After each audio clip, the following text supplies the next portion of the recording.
Welcome to exam study hub. जैसा कि मैंने आपको प्रॉमिस किया था, मैं फिर से आज वापस आया हूँ आपके सामने इंग्लिश पेडागोजी की सेकेंड क्लास लेकर के। तो चलिए स्टार्ट करते हैं।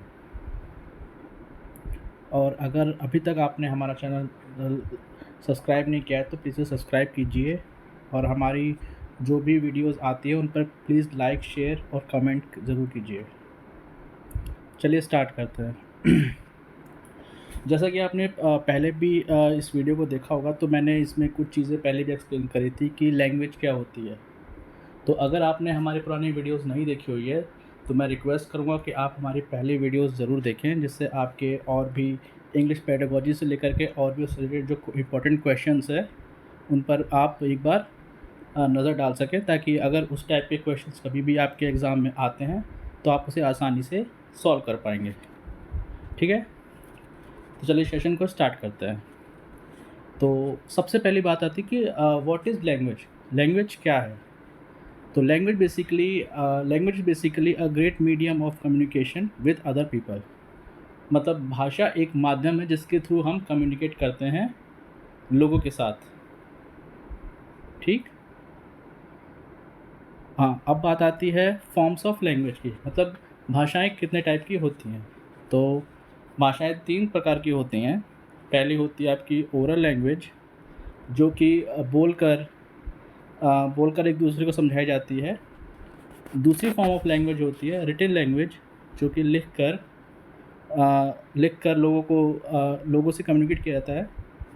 और जो थर्ड होती है वो होती है साइन लैंग्वेज, जिसके थ्रू हम इशारों में अपनी बात को रखते हैं लोगों के बीच। ठीक है, तो अब हम आते हैं अपने क्वेश्चंस पर।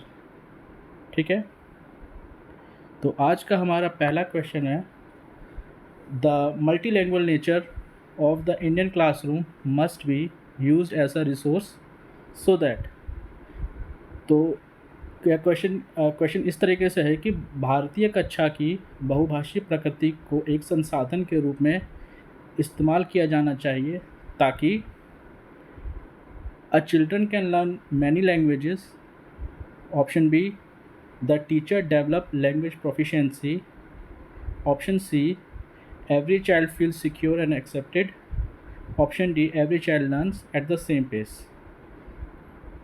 ठीक है, तो इसमें जो ऑप्शन ए है वो ये कहना चाह रहा है कि जो भी बच्चे होते हैं वो एक से ज़्यादा भाषा को सीख सकते हैं। ठीक है, और जो ऑप्शन बी है वो ये कहना चाहता है कि जो हमारे जो शिक्षक होते हैं वो एक से ज़्यादा भाषाओं को काफ़ी अच्छे तरीके से डेवलप करके स्टूडेंट को सिखा सकते हैं। और जो हमारा ऑप्शन सी है वो ये कहना चाहता है कि every child feel secure and accepted. ठीक है, और ऑप्शन डी जो है वो है every child learns at the same pace. ठीक है, तो इसमें जो आपका ऑप्शन सी है वो आपका करेक्ट आंसर है। क्यों? क्योंकि मैं बताता हूँ आपको। क्योंकि एक जो बच्चा है वो एक से ज़्यादा भाषाएं नहीं सीख सकता, वो उसके लिए ज़्यादा पॉसिबल नहीं हो पाएगा, है ना। और जो दूसरा है the teacher develop language proficiency. ठीक है, एक टीचर जो है वो भी एक साथ में कई सारे बच्चों को एक साथ ढेर सारी लैंग्वेजेस नहीं सिखा सकती। ठीक है, और बच्चा उसे एक साथ सीख पाने में भी पॉसिबल नहीं होगा उनके लिए भी।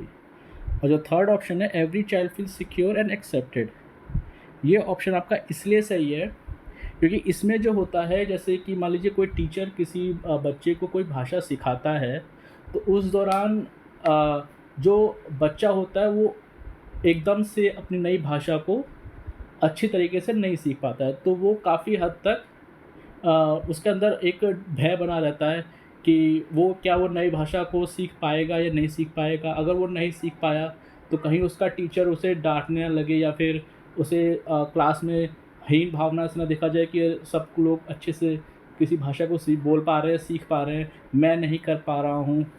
तो इस वजह से उसको वो मानसिक तनाव ना मिले, इसीलिए टीचर को उसे उसकी ही भाषा में लैंग्वेज को सिखाना चाहिए। जैसे कि अगर वो इंग्लिश सिखा रहे तो उसे ऐसा नहीं कि पूरे का पूरा टॉपिक का पूरा एक्सप्लेनेशन उसका इंग्लिश में होना चाहिए। वो उसे हिंदी और इंग्लिश दोनों को मिला करके अगर उसे समझाती है तो उसे भाषा को समझ में आएगा, और अगर उसे नहीं भी आता है तो वो अपनी भाषा को अपनी ही मातृभाषा के साथ मिला जुला करके उसे एक्सप्लेन कर सकता है, जिससे कि वो ये नहीं उसको उसे ऐसा नहीं लगेगा कि मतलब मैं किसी तरीके से चीज़ों को नहीं सीख पा रहा हूँ या नहीं कर पा रहा हूँ, और टीचर को भी सिखाने में आसानी होगी इस तरीके से। ठीक है, तो जो आपका ऑप्शन सी है वो आपका करेक्ट आंसर है। ठीक है, और जो ऑप्शन डी है उसमें तो बच्चों को पूरी तरीके से रोबोट ही बना सकते, क्योंकि उसका कहने का मतलब है कि every child learns at the same pace. मतलब कि मान लीजिए क्लास में अगर 50 बच्चे तो 50 बच्चे एक ही स्पीड से भाषा को सीख जाएंगे, जो कि पॉसिबल नहीं हो पाता, क्योंकि हर स्टूडेंट की और हर पर्सन इंडिविजुअल की अपनी एक कैपेसिटी होती है, तो वो उसी हिसाब से उस किसी भी चीज़ को सीखता है। तो ये ऑप्शन डी भी आपका गलत होगा। ठीक है, चलिए अपने क्वेश्चन नंबर 2 पर मूव करते हैं। ठीक, तो आपका सेकंड क्वेश्चन है, an English text book for class 1 starts with pictures, poems and stories and ends with alphabets in the end. Which approach does this kind of arrangement reflect in language pedagogy. Question का अर्थ ये है कि कक्षा 1 के लिए एक अंग्रेजी पाठ्यपुस्तक चित्रों, कविताओं, कहानियों से शुरू होती है और समाप्त होती है अंत में अक्षर के साथ। भाषा शिक्षा शास्त्र में इस प्रकार की व्यवस्था किस दृष्टिकोण को प्रतिबिंबित करती है। ठीक है, तो क्या इसमें ये कहा गया है कि जैसे किसी टेक्स्ट बुक में, जो क्लास 1 की टेक्स्ट बुक है, उसमें पिक्चर्स भी होती है, पोएम भी होती है, स्टोरीज भी होती है, और वो अल्फ़ाबेट्स के साथ भी एंड होती है। ठीक है, तो इस टाइप के अरेंजमेंट को हम कैसे शो करते हैं। ठीक है, तो हमारा जो पहला ऑप्शन है वो है टॉप डाउन अप्रोच, और हमारा जो ऑप्शन बी है वो है लैंग्वेज अक्रॉस करिकुलम अप्रोच। ठीक है, ऑप्शन सी जो है वो हमारा है एक्लेटिक अप्रोच, और ऑप्शन डी है बॉटम अप अप्रोच। ठीक है, तो इसमें जो आपका ऑप्शन ए है वो है आपका करेक्ट आंसर। मैं आपको समझाता हूँ कैसे। ठीक है, पहले मैं आपको गलत ऑप्शंस मैं आपको बताऊंगा, जो भी ऑप्शन हमारा बी सी डी है, फिर मैं आपको करेक्ट आंसर बताऊंगा कि वो किस तरीके से सही है। ठीक है, तो लैंग्वेज अक्रॉस करिकुलम अप्रोच ये इस तरीके से नहीं है कि इसमें क्या है कि आप किसी भी टॉपिक को पढ़ाते समय भाषा को ही पढ़ाना चाहिए। मतलब ऐसा तो होना नहीं चाहिए कि हम किसी भी टॉपिक को पहले पढ़ाना शुरू कर दें और इंसान को उस लैंग्वेज की समझ ही ना हो, तो वो भी एक तरीके से गलत चीज़ है। पहले हमें भाषा सीखनी चाहिए, फिर उसके बाद हम उसके अंदर की चीज़ें को, ऐसे सेंटेंसेस हो गए, वर्ड्स हो गए या अदर चीज़ें हो गई, वो हमें बाद में सीखना चाहिए। पहले हमें लैंग्वेज सीखनी चाहिए। ठीक है, और जो आपका ऑप्शन सी है, ठीक है, वो तो जैसे मान लीजिए कि मल्टीपल मेथोलॉजीज, मतलब डिफरेंट तरीक़ों को यूज़ कर सकते हैं, जिसमें कि हम उसे हम उसे किताबों के थ्रू या फिर डायग्राम्स के थ्रू या फिर बोल कर या फिर अलग तरीके से कई सारे मेथड से भाषा सिखाने के लिए ट्राई करते हैं। ठीक है, तो वो भी आपका ऑप्शन सी भी आपका करेक्ट नहीं है। बॉटम ऑफ अप्रोच तो हमारा ये कहता है कि हम पहले ही, जैसे मैंने बताया कि आपको पहले ही हम वर्ड्स को समझ लें, है ना, पहले ही हम किसी वर्ड्स को मतलब पढ़ाना शुरू कर दें और उसके स्ट्रक्चर को हम बाद में बताएं। ठीक है, पहले हम चीज़ें को हम, मतलब होता है ना, जैसे हम सेंटेंसेस समझना शुरू कर देते हैं और हमें नॉलेज ही नहीं होती, हम स्टार्टिंग हमारा पूरा वीक रहता है और अब बीच से चीज़ों को सीखना शुरू कर देते हैं, तो हमें इस तरीके से भी नहीं करना चाहिए। तो बॉटम अप्रोच भी आपका गलत है। अब मैं आता हूँ मैं आपका करेक्ट ऑप्शन पर, जो है आपका ऑप्शन ए, वो है टॉप डाउन अप्रोच। वो टॉप डाउन अप्रोच ऐसे है कि पहले हम किसी भी भाषा को सीखें, भाषा को सीखने के बाद हम आगे अपना जो भी वर्ड है, सेंटेंस है, ऐसे है या पोएम है, जो भी इससे रिलेट करता है, हम फिर उस चीज़ पर मूव करें ताकि हमें उस चीज़ की नॉलेज पहले से ही हो। ठीक है, तो ये आपका सही ऑप्शन है, टॉप डाउन अप्रोच। हमें स्टार्टिंग ऐसे ही करनी चाहिए। ठीक है, अब आते हैं आपका क्वेश्चन नंबर 3 पर। तो क्वेश्चन नंबर 3 है आपका, while checking the notebooks the teacher observe that a child has repeatedly made some error in writing such as reverse images B और डी, एम और W, the child is showing the signs of.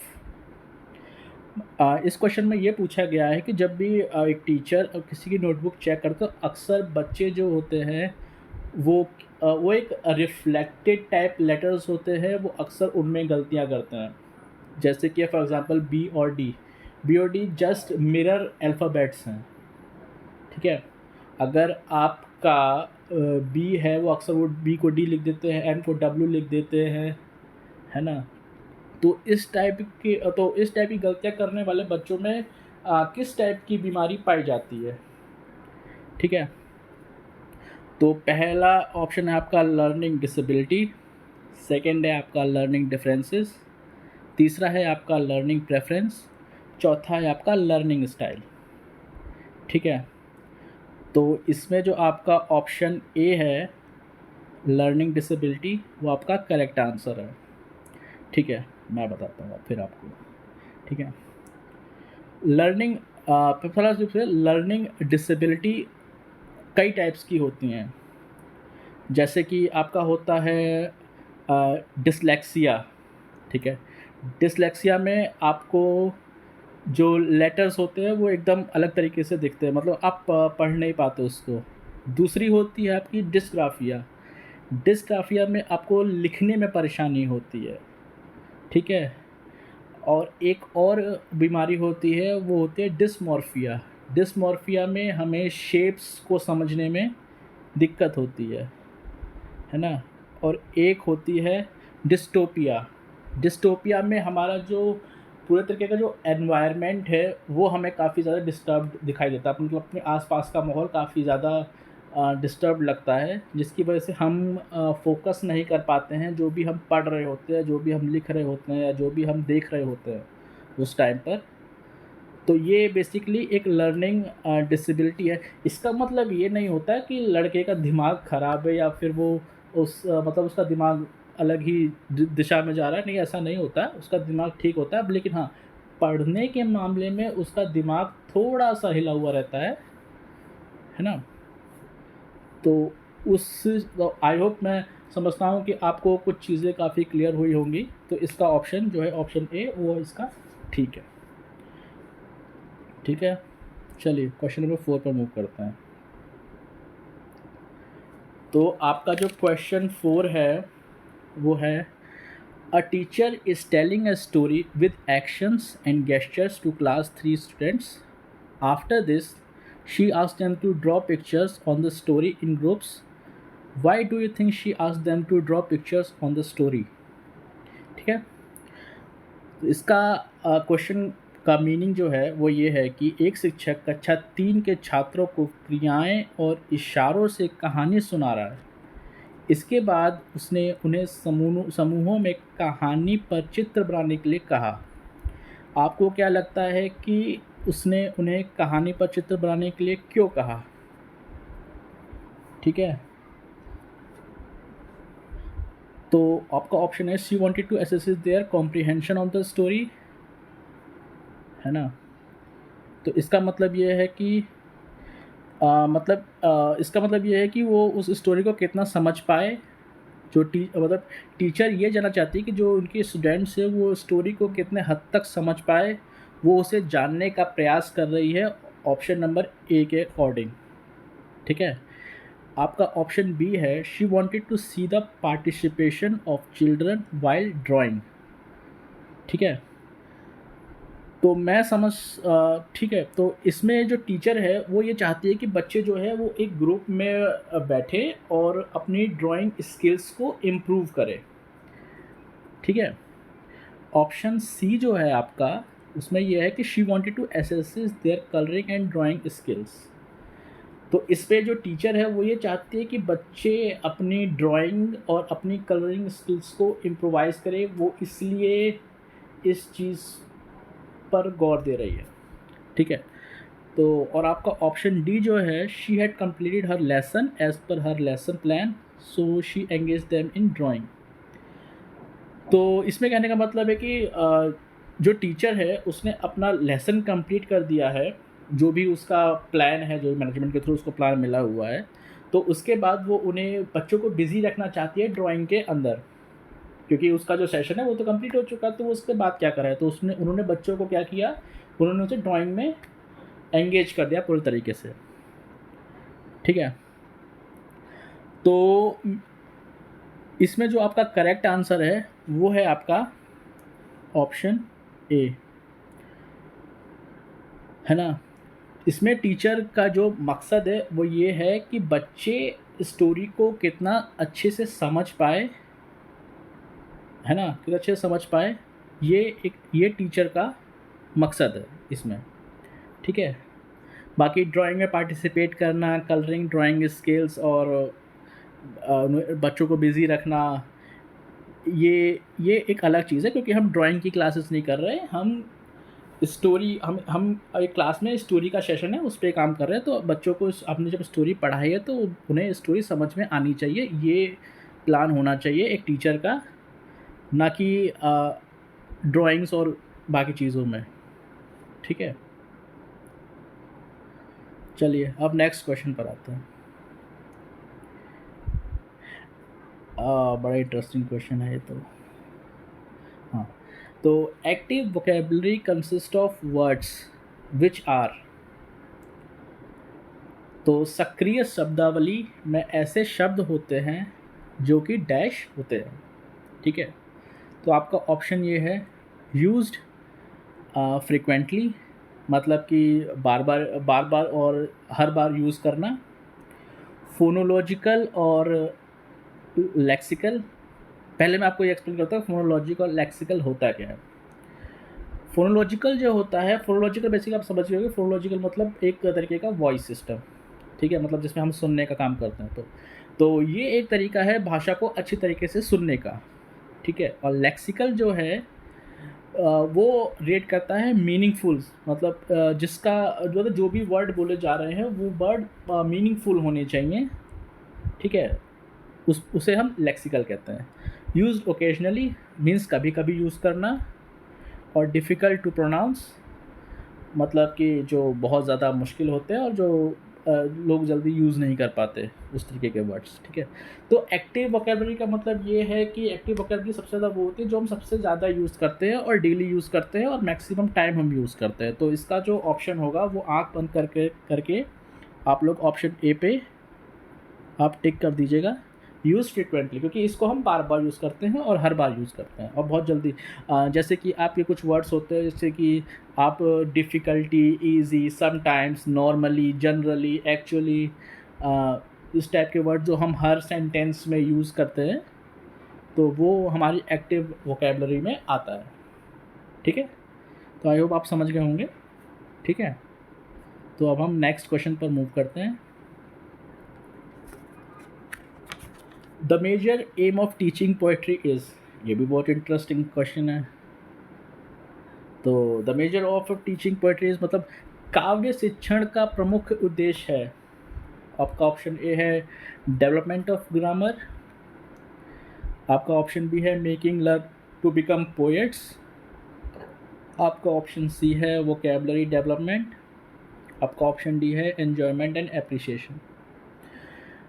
तो basically क्या होता है, एक teacher जब एक कविता पढ़ाता है तो डेवलपमेंट, क्योंकि जब आप पढ़ा रहा है तो एक्चुअली उसमें ग्रामर तो ऑलरेडी है ना।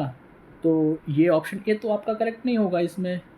और making learner to become poets, तो ये भी सेंस नहीं, क्योंकि अभी तो वो मतलब अभी वो सीख रहा है या फिर वो अभी लर्न कर रहा है, तो वो अचानक से तो कभी तो बन नहीं जाएगा कि उसने एक दो कविताएं पढ़ी और अचानक ही वो पोएट बन गया और कहानियाँ लिख रहा है और साहित्य लिख रहा है बैठ कर के पूरा, तो वो भी पॉसिबल नहीं है।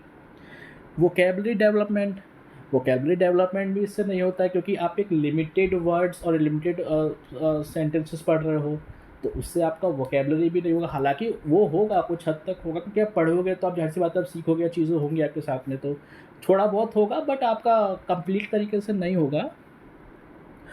आपका जो ऑप्शन डी है एन्जॉयमेंट एंड एप्रिसिएशन, हाँ ये आपका करेक्ट ऑप्शन है, एन्जॉयमेंट एंड एप्रिसिएशन। क्योंकि इसमें क्या होता है, इसमें जब क्योंकि देखिए अब एक होता है कि कई तरीके से मतलब आदमी पोएम को पढ़ता है, जैसे कि एक होता है कि हाँ मैं रट गया और रट के पढ़ लिया, याद कर लिया और एग्ज़ाम में जाके लिख दिया।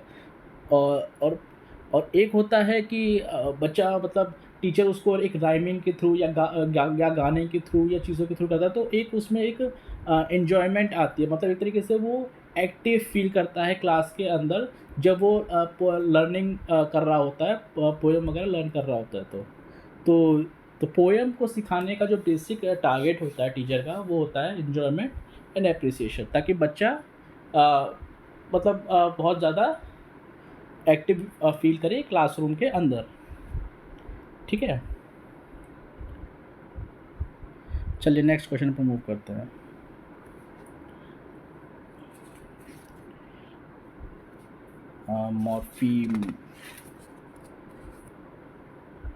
मॉर्फीम इज द, ठीक है, तो मॉर्फीम क्या होता है? आपका ऑप्शन ए है unit of a word that can be broken up into new meaning. आपका ऑप्शन बी है smallest unit of the phrase. आपका ऑप्शन सी है smallest unit of a word, smallest unit of a meaning that can not be broken up. ठीक है, तो morpheme क्या होता है? हालांकि आप लोगों ने पढ़ा होगा तो आपको कुछ तो आइडिया हो ही गया होगा। हालांकि बहुत इंपॉर्टेंट क्वेश्चन है, काफ़ी बार सीटेट में आ चुका है ये। ठीक है, तो जाहिर सी बात आप लोगों ने पढ़ा तो होगा ही, बट फिर भी हमारा एक काम है एक बार रिवाइज करना, तो बेटर है।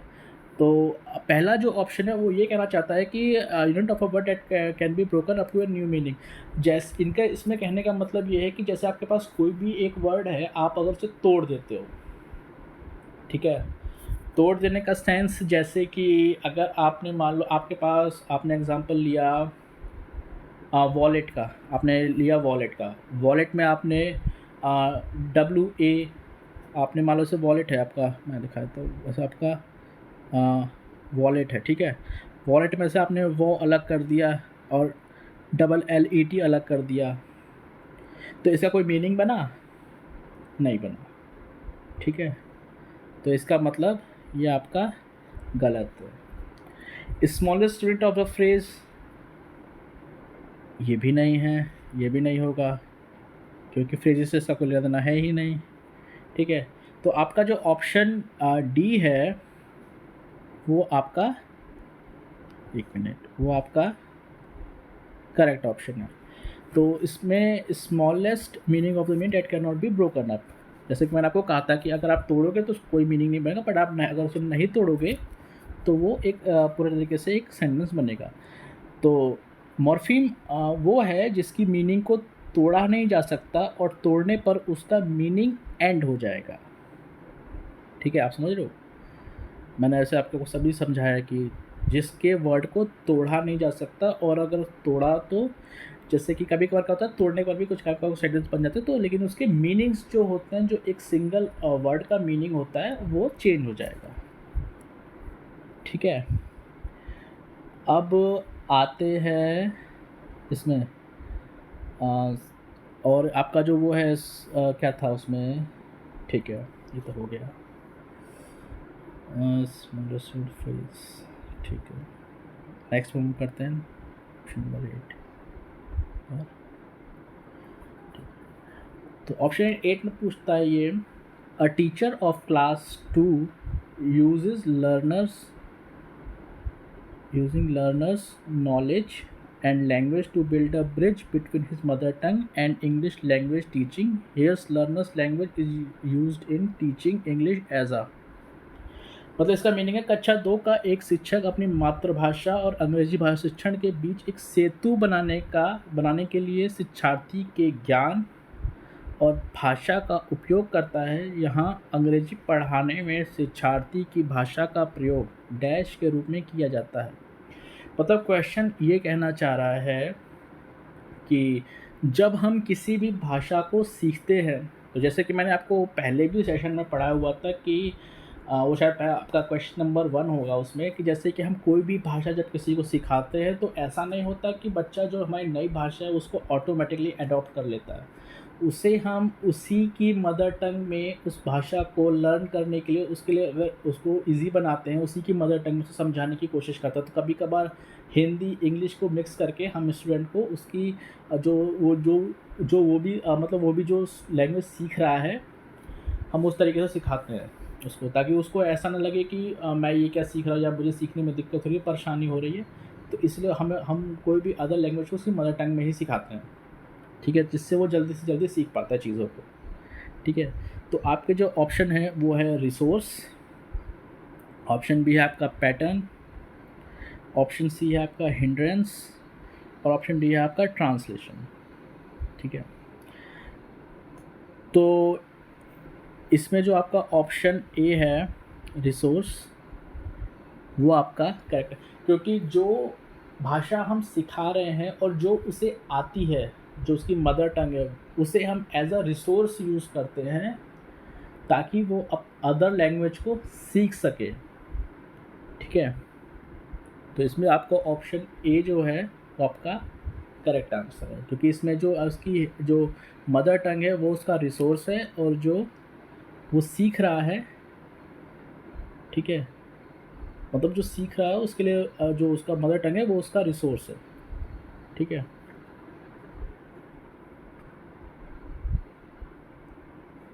Question number 9, BICS stands for, BICS का मतलब है, ठीक है। तो आपका जो ऑप्शंस हैं वो है आपका ऑप्शन ए basic inter related communication strategies, ठीक है। आपका ऑप्शन बी जो है वो है बेसिक इंटरपर्सनल कम्युनिकेटिव स्किल्स। आपका ऑप्शन सी जो है वो है bilingual integrated content and syllabus. आपका ऑप्शन डी जो है bilingual interdependent course and syllabus. तो आप लोगों ने कई बार अगर सीटेट के बारे में पढ़ा होगा तो इसमें ये क्वेश्चन भी आया होगा, ये भी बहुत मोस्ट इम्पॉर्टेंट क्वेश्चन है कि BICS का क्या मतलब होता है। तो बेसिकली BICS का जो मतलब होता है वो होता है आपका option B basic interpersonal communicative skills, है ना। इसमें हम किसी भाषा को सीखने के लिए हर बार यूज़ करते हैं, जिससे कि हम बात को समझने के लिए यूज़ करते हैं कम्युनिकेट करते समय, है ना। जैसे कि हम कोई भी भाषा है जो हम सीख रहे हैं, है ना, हम किसी भाषा को सीख रहे, जैसे हम किसी भाषा को सीखने के लिए हर बार यूज़ करते हैं, है ना, ठीक है। तो आपका जो ऑप्शन बी है वो आपका करेक्ट ऑप्शन है, ठीक है। चलिए नेक्स्ट क्वेश्चन पर मूव करते हैं, लास्ट क्वेश्चन पर। Question number 10, a teacher want to create a language rich environment in a class, she should, मतलब एक शिक्षिका अपनी कक्षा में भाषा समृद्ध वातावरण बनाना चाहती है, वह होती है provide an opportunity where the language is seen notice and use by children. Option B है आपका ask student to use only English while communicating in the class with peers. Option C आपका establish a language lab in हर class. Option D है आपका motivate parents to buy language games and activities. तो इसका answer तो बहुत easy है ना। इसमें ये जो 3 ऑप्शंस नीचे दिए गए हैं ये गलत हैं, ये तो नहीं होंगे, ठीक है। आपका जो फर्स्ट ऑप्शन है ये काफ़ी रिलायबल, आपका कॉस्ट इफेक्टिव और बहुत अच्छा मेथड है, जो कि आप अक्सर आज के क्लासरूम्स में देखते भी होंगे, जिस तरीके से आज में लिखा हुआ है priority where the language is seen notice and use by the children. तो जो बेसिकली क्लास में हम जो डायग्राम्स लगाते हैं, जैसे कि आपने देखा होगा हम बर्ड्स के नाम, फल के नाम और वो सब नाम चार्ट्स वगैरह लगा देते हैं, या फिर लेटर्स के चार्ट्स और बोर्ड पर लगे हुए रहते हैं, जिससे क्या होता है कि बच्चे देखते हैं, वो देख कर के भी सीखते हैं। ठीक है, तो वो एक अच्छा ऑप्शन रहता है ना, क्लास में इंग्लिश सिखाने के लिए। ठीक है, अब इसमें हम आते हैं अपने सेकंड और बी सी और डी में। ठीक है, तो ask you use only English while communicating in the class. तो बच्चे क्लास में इंग्लिश पूरे कम्प्लीटली इंग्लिश में बात कर सकें।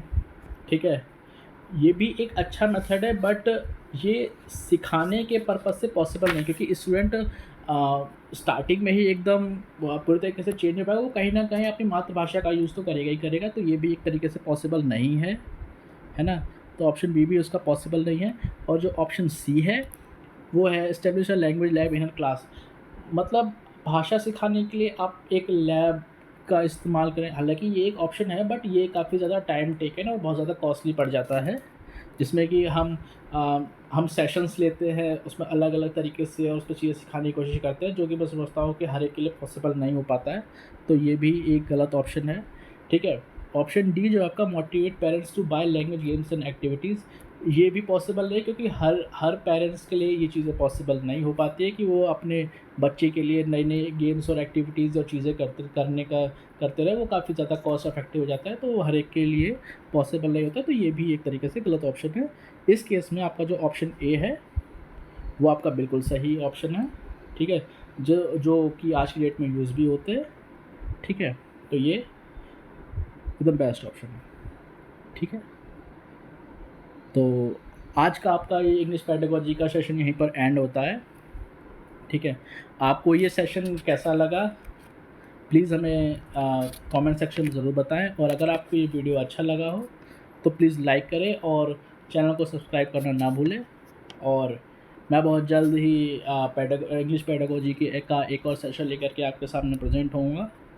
ठीक है, और वंस अगेन मैं यही कहूँगा कि हम जो भी चीज़ें क्वेश्चंस बनाते हैं या करते हैं, ठीक है, तो उसमें हमें काफ़ी ज़्यादा मेहनत और काफ़ी ज़्यादा टाइम लगता है। तो प्लीज़ आप फिर से आप ये मत सोचिए कि हाँ 10 क्वेश्चंस हैं बस इतना ही इतने टाइम में। तो मैं एक बार फिर से कहूँगा कि हम क्वालिटी पर वर्क करते हैं, क्वांटिटी पर नहीं। ठीक है, और अच्छे कंटेंट के लिए टाइम लगता है, चीज़ें लगती है। तो आप उस एफर्ट को देखते हुए भी प्लीज़ इस चीज़ की वैल्यू करें और प्लीज़ हमारा चैनल सब्सक्राइब करें। ठीक है, बाकी आपके जो भी सजेशंस हैं, जो भी चीज़ें हैं, प्लीज़ आप हमें कमेंट कर सकते हैं। उस पर गौर किया जाएगा और उसे इम्प्रूव करने की और कोशिश करी जाएगी।